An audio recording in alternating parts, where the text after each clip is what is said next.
Tā tad sanāk nonākt pie secinājuma, ka ir pienācis pats maz efektīvākais un nomācošākais laiks, un nolēmu, ka šīs dienas varētu būt izaicinājums sev.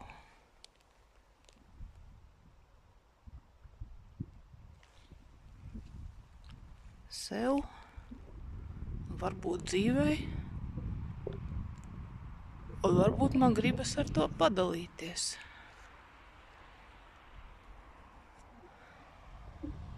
Patiesībā es šo te visu redzu kā savu veidu skaistumu.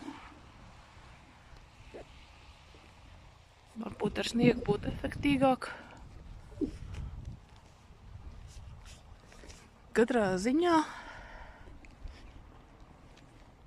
jā, mani fascinē, ka šis ir visgrūtāk izmantojamais laiks, un tad salauzt to algoritmu un šoreiz būt efektīvam.